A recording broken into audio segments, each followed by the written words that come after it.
ایک مرتبہ عمر رضی اللہ تعالیٰ کو خیال ہوا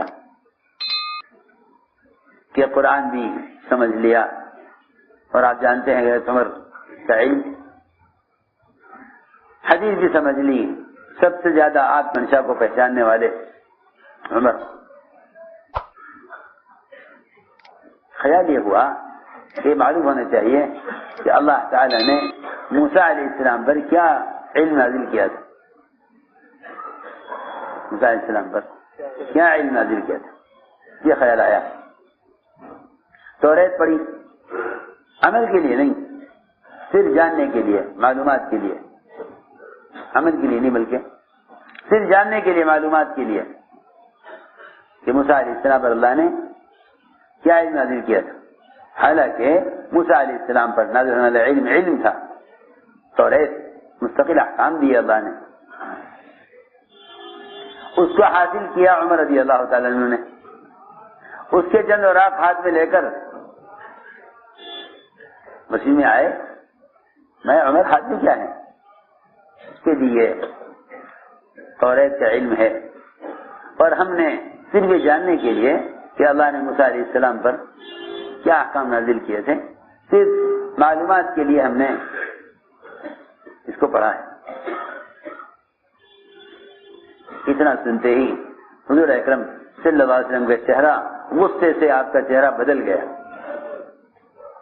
آپ سیدھے منبر پر گئے، آپ غصے میں تھے، اتنا غصہ تھا آپ میں، اتنا غصہ تھا کہ انصار میں اعلان ہو گیا کہ سب ہتھیار لے چلو، کسی نے اللہ کے نبی کو سخت تکلیف پہنچائی،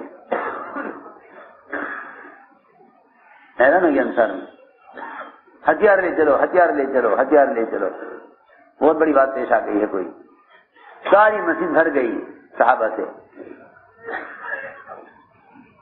سب صحابہ ہتھیار لے کر مسجد میں جمع ہو گئے، کیا بات ہے، کیا بات ہے، کیا ہوا، کیوں غصہ آیا آپ کو؟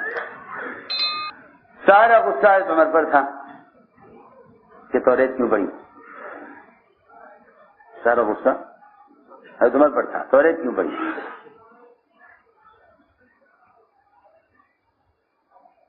آپ نے فرمایا کہ آج موسیٰ علیہ السلام زندہ ہو کر آ جائیں، ان کے لیے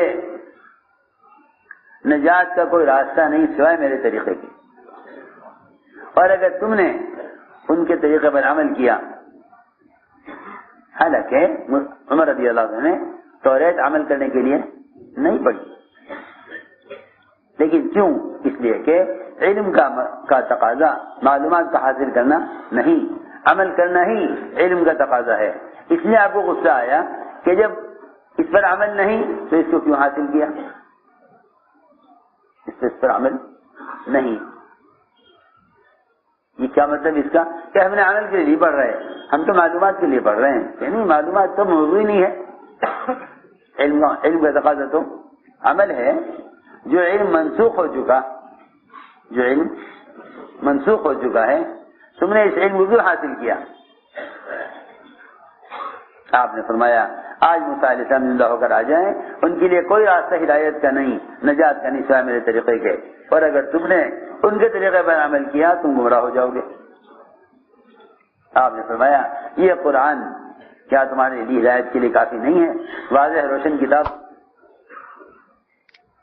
عمر رضی اللہ تعالیٰ سمجھ گئے سارا غصہ مجھ پر ہے، کہا رضیت باللہ رب والاسلام دینا، کہ میں اللہ کو رب بنا کر اور آپ کے لائے ہوئے طریقے کو اپنا دین اور مذہب بنا کر راضی ہوں۔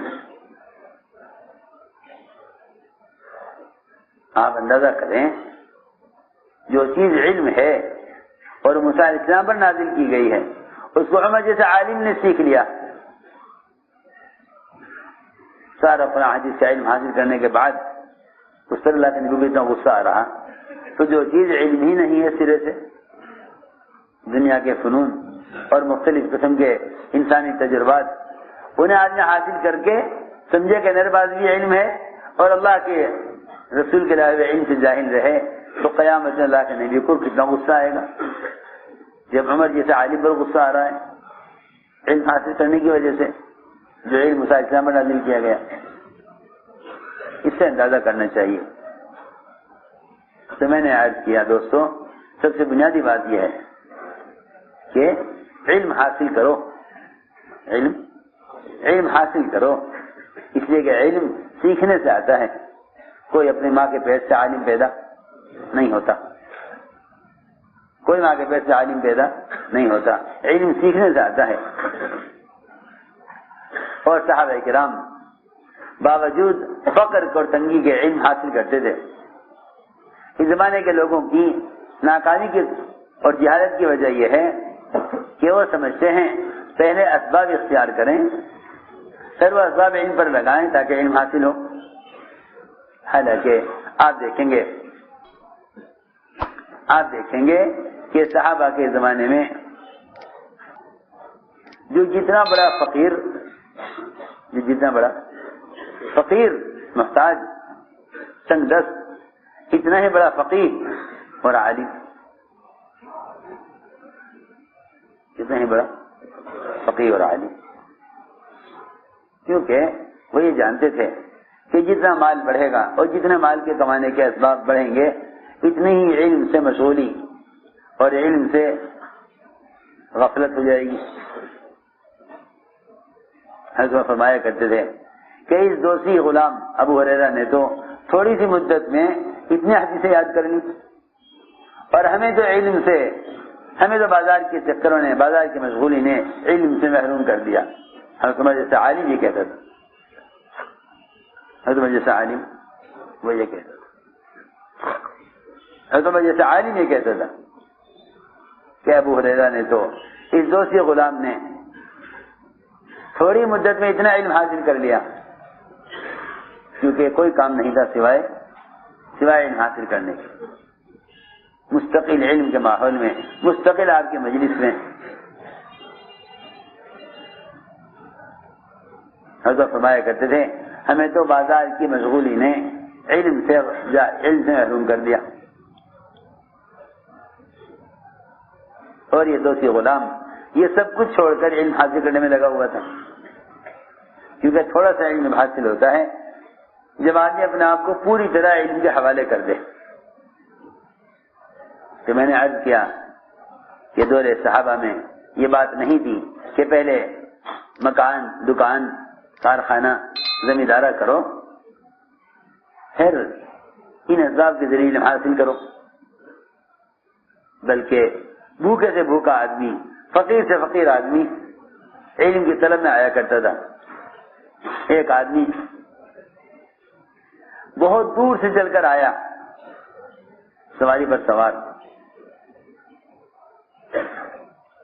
جب آپ کے قریب صحابہ آپ کے ساتھ تھے، جب وہ قریب پہنچنے لگا تو اچانک اس کی سواری بدک گئی اور وہ اونٹ سے گرا، اور گرتے ہی اس کی گردن ٹوٹ گئی اور اس کا انتقال ہو گیا۔ آپ نے فرمایا کہ یہ بھوک کے ساتھ علم طلب کرنے کے لیے آ رہا تھا، بھوک کے ساتھ علم طلب کرنے کے لیے آ رہا تھا۔ صحابہ نے عرض کیا کہ رسول اللہ، یہ تو اس نے تو آ کر کسی بھی بھوک کا ذکر نہیں کیا، آپ نے اس کے مرنے کے بعد اس کی بھوک کو کیسے پہچان لیا؟ یہ بھوکا تھا، اس کی بھوک کیسے پہچان لیا؟ آپ نے فرمایا کہ جب اس کی روح نکلی تو جنت کی حوریں اس کے منہ میں لقمے دے رہی تھی۔ اس سے سمجھا میں کہ یہ بھوک کے ساتھ باوجود بھوک کے یہ نہیں پہلے کھانا کھا لوں، پہلے کھانے کمانے کا انتظام کر لوں، پہلے علم حاصل کر لوں گا،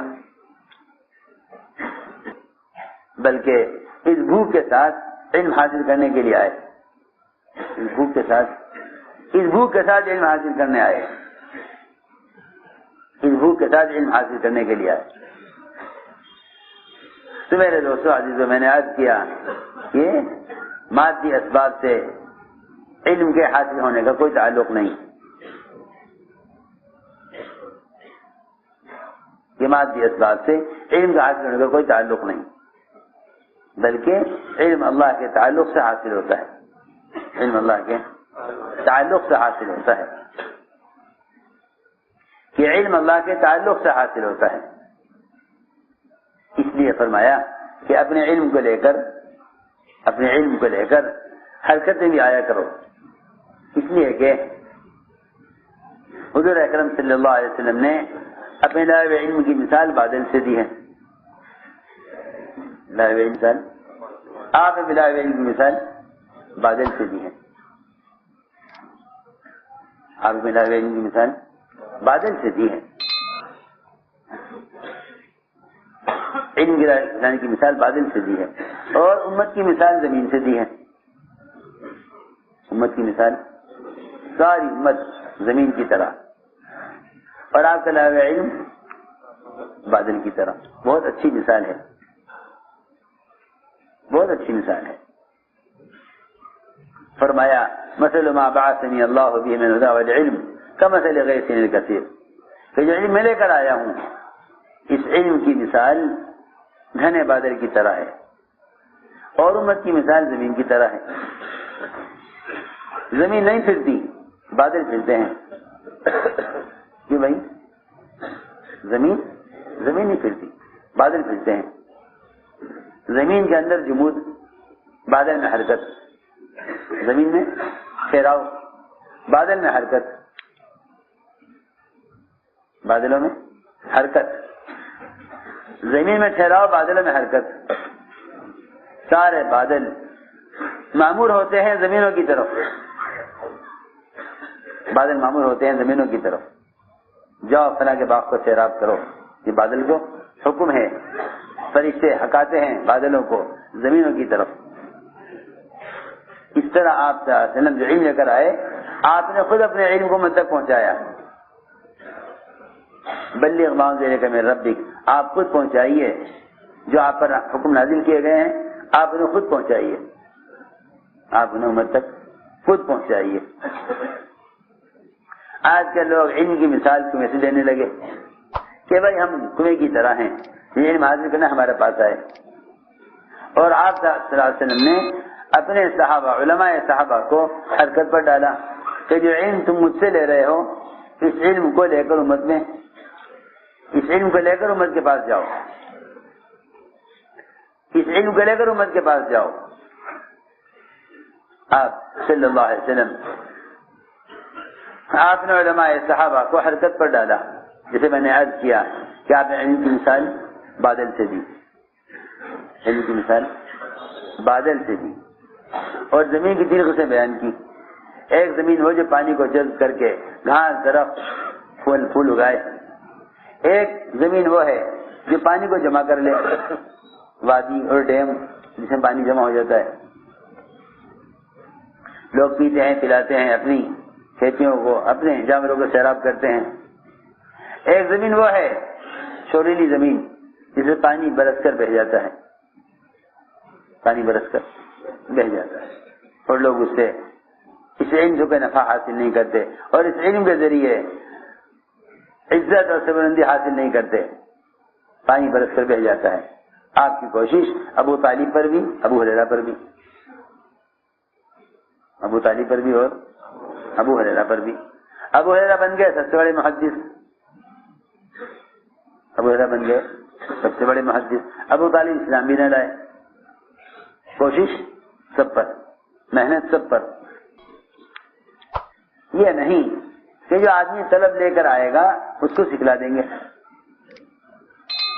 اس لیے علماء طالب ہے، امت مطلوب ہے، جیسے بادل طالب ہے، زمین مطلوب ہے۔ علماء طالب ہیں، امت مطلوب ہے۔ اگر علماء کو امت مطلوب نہیں تو پھر علماء مطلوب نہیں ہو سکتے۔ علماء جب مطلوب ہوں گے جب علماء کو امت مطلوب ہو، جب علماء کو امت، میں کچھ کہہ رہا ہوں توجہ سے سنو، علماء کو امت مطلوب ہو تب یہ علماء مطلوب بنیں گے امت کے لیے۔ اگر علماء کو امت مطلوب نہیں اور یہ علم تک پہنچا کر امت کو جہالت سے نہیں نکالتے تو پھر علماء مطلوب نہیں ہے۔ علماء مطلوب جب بنیں گے جب علماء امت کے طالب بنے، علماء امت کے طالب بنے، علماء امت کے طالب بنے۔ حضور اکرم صلی اللہ علیہ وسلم اپنے صحابہ کو علم امت تک پہنچانے کے لیے نقل و حرکت پر ڈالے ہوئے تھے۔ آپ نے اپنے صحابہ کو یہ سکھلایا تھا، بلغوا عنی ولو آیا، ایک آیت میں آتی ہے تمہارے ذمہ ہے دوسرے تک پہنچا دو اس کو، دوسرے تک بلغوا عنی ولو آیا، ایک آیت بھی آتی ہے تمہیں چاہیے کہ دوسرے تک اس کو پہنچا دیں،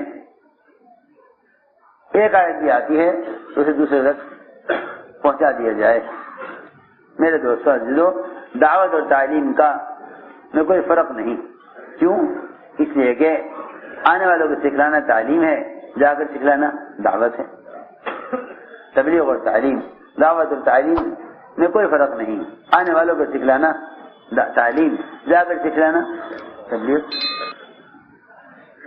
جا کر سکھلانا تبلیغ۔ تعلیم اور تبلیغ میں کوئی فرق نہیں ہے، تعلیم اور تبلیغ میں کوئی فرق نہیں، آنے والوں کو سکھلاؤ تعلیم ہے، جا کر سکھلاؤ تبلیغ ہے۔ حضور اکرم صلی اللہ علیہ وسلم علماء صحابہ کی جماعتیں بنا بنا کر علاقوں میں صرف اس لیے بھیجتے تھے تاکہ وہاں علم پہنچ جائے۔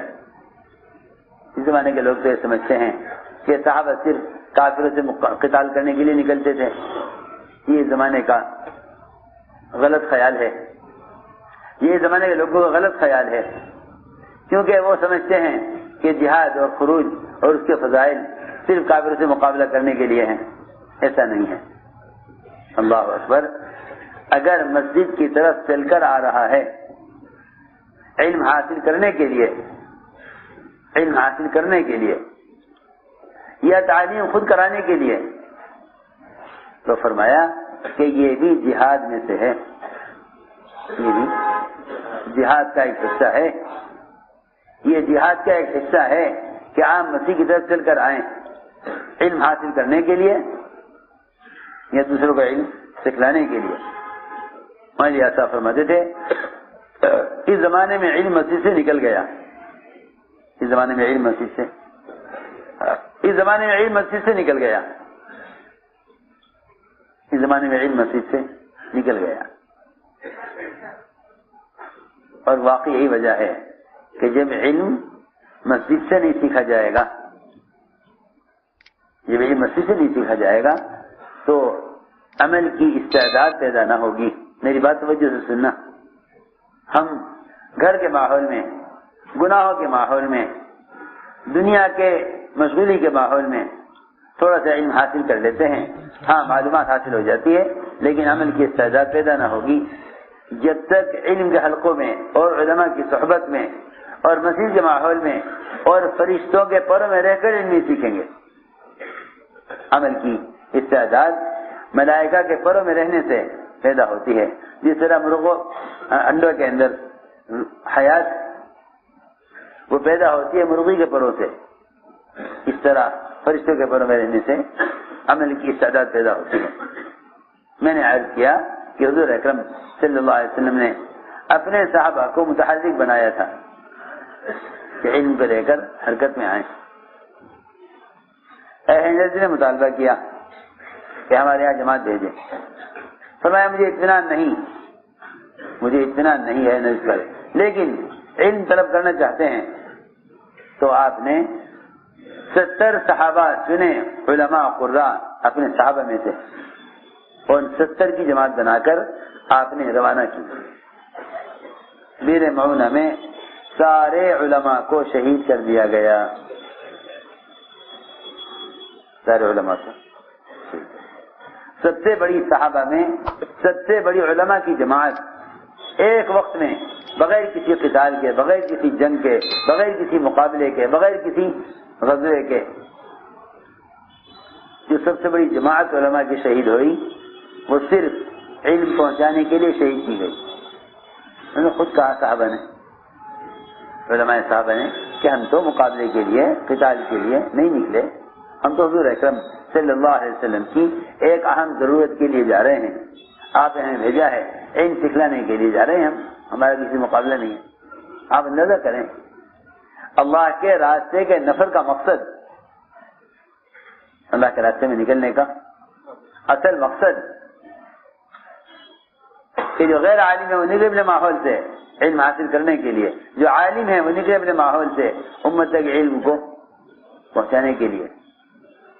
معلوم ہوتا ہے کہ خروج اور نفر اور اللہ کے راستے کی نقل و حرکت کا سب سے بنیادی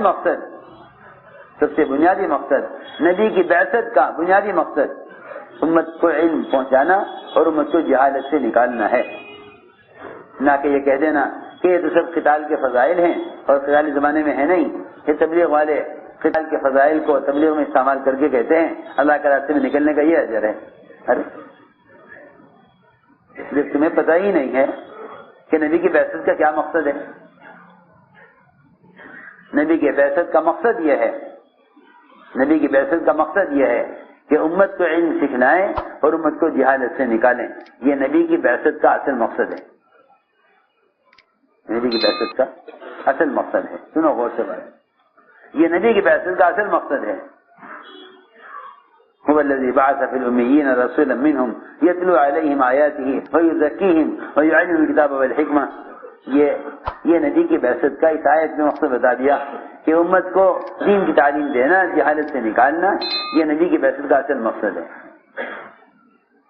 اسے میں نے عرض کیا کہ قرآن نے کھول کر کہہ دیا کہ اللہ کے راستے کے نفر کا مقصد امت تک علم کو پہنچانا ہے، اللہ کے راستے کی خروج کا مقصد امت تک علم کو پہنچانا، یہ اللہ کے راستے کے نفر کا اصل مقصد ہے۔ دیکھو خوب قرآن کی آیتوں میں غور کرو، اللہ فرما رہے ہیں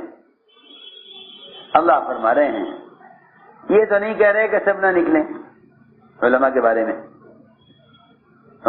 میں کہہ رہے ہیں کہ یہ تو نہیں کہ سب نہ نکلیں، سب نکلیں مگر ایک ساتھ نہ نکلیں۔ علماء اس راستے میں سب نکلیں مگر ایک ساتھ نہ نکلیں۔ ایسی عجیب آیت ہے قرآن کی، علماء سب نکلیں مگر ایک ساتھ نہ نکلیں۔ ما کان ينفروا کافہ، یہ تو مناسب نہیں ہے کہ سارے علماء ایک ساتھ نکل جائیں،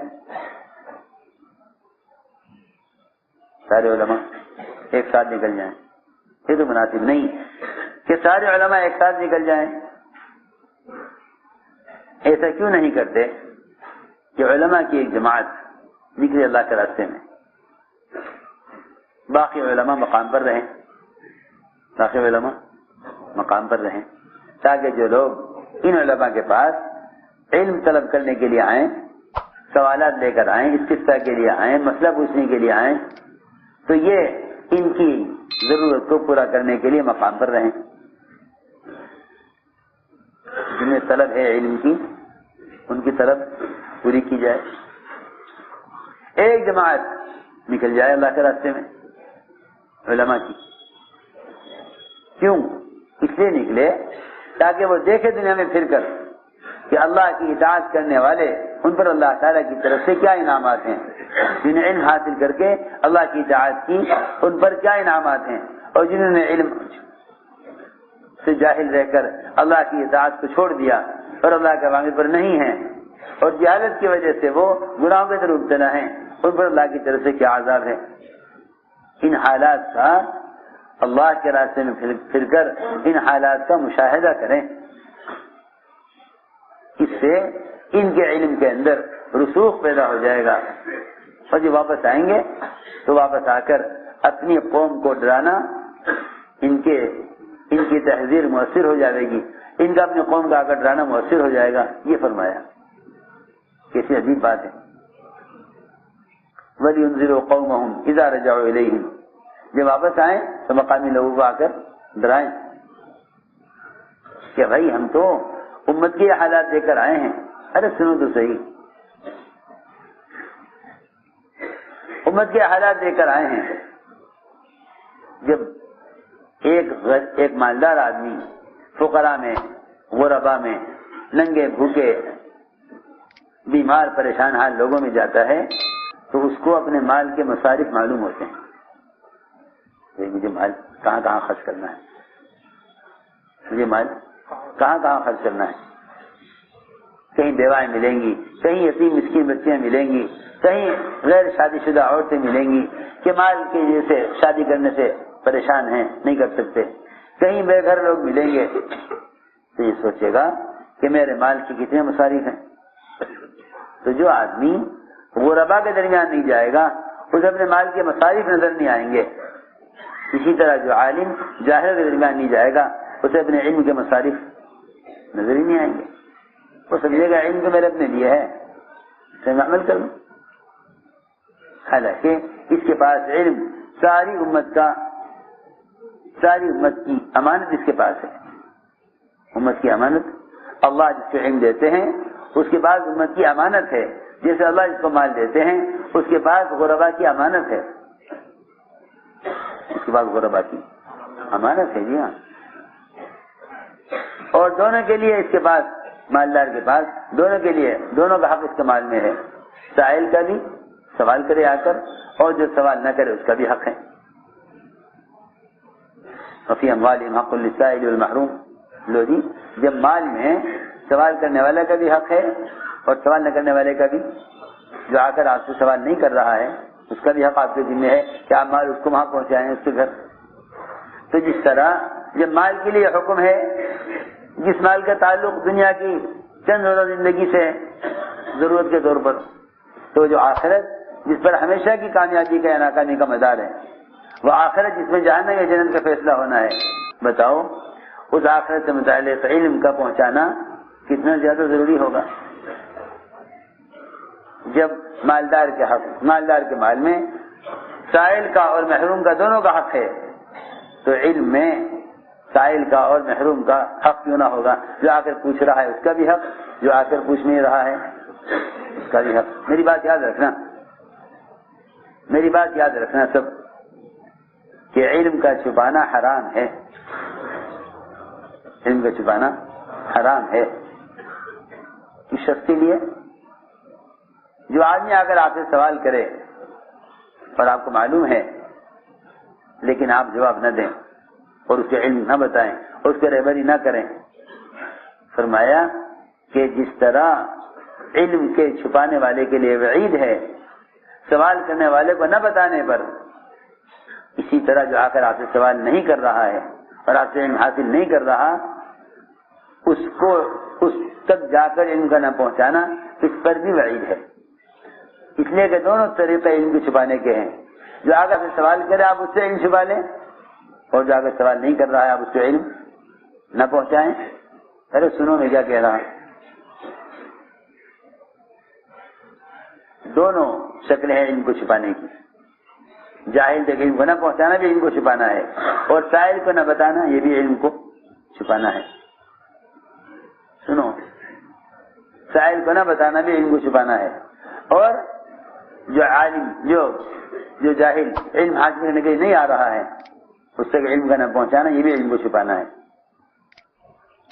آپ ذرا اندازہ کریں، کسی صحرا میں کوئی آدمی پیاس سے مر رہا ہو، پانی نہیں ہے پینے کو، پانی پینے کے لیے نہیں ہے، پیاس سے مر رہا ہے. آپ کے پاس مشکیزے میں پانی ہے اور آپ یہ کہیں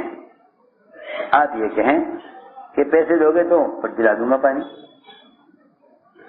پیسے دو گے تو پانی پلاؤں گا، پیسے لاؤ. کیا لاؤ؟ اور پیسے ہیں نہیں اس کے پاس، کیا کرے گا؟ بتاؤ، آپ اندازہ کرو.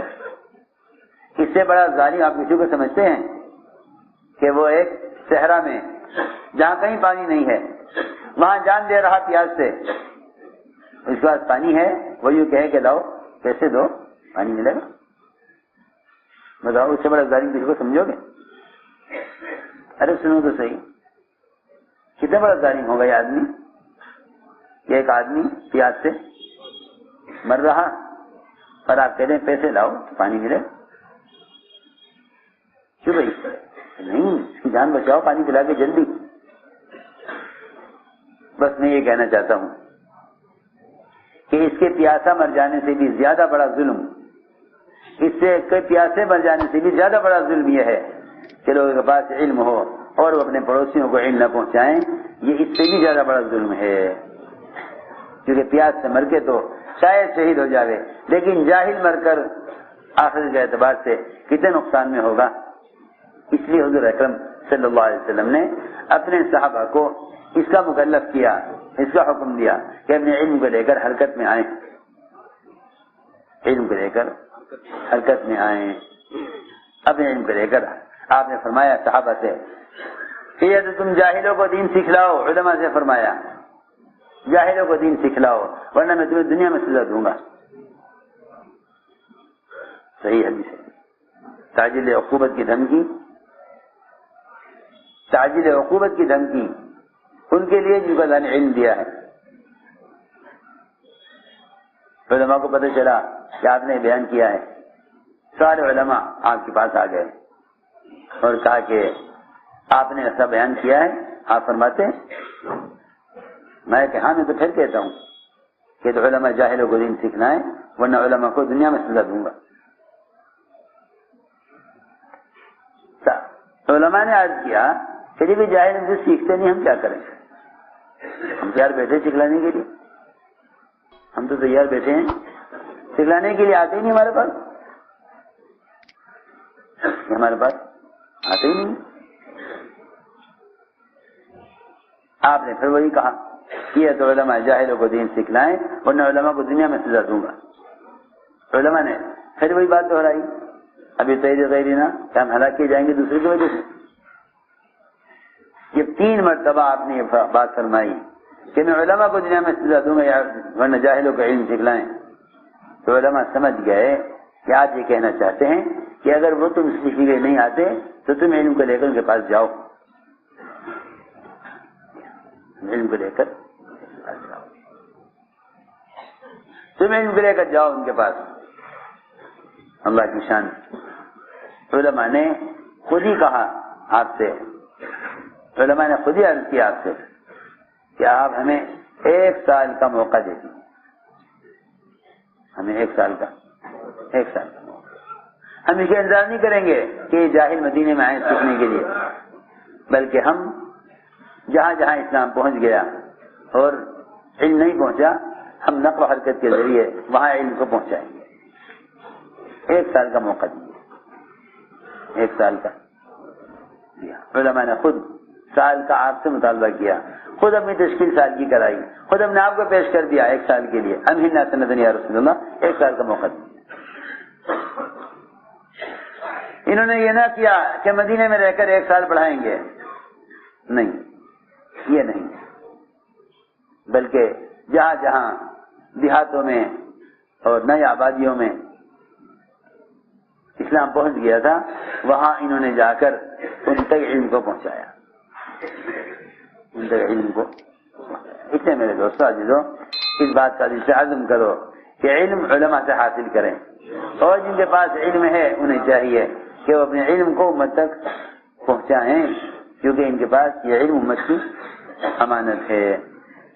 بس یاد رکھو، اس سارے خروج و نقل و حرکت کا اصل مقصد امت کو جہالت سے نکالنا اور امت تک علم کو پہنچانا ہے۔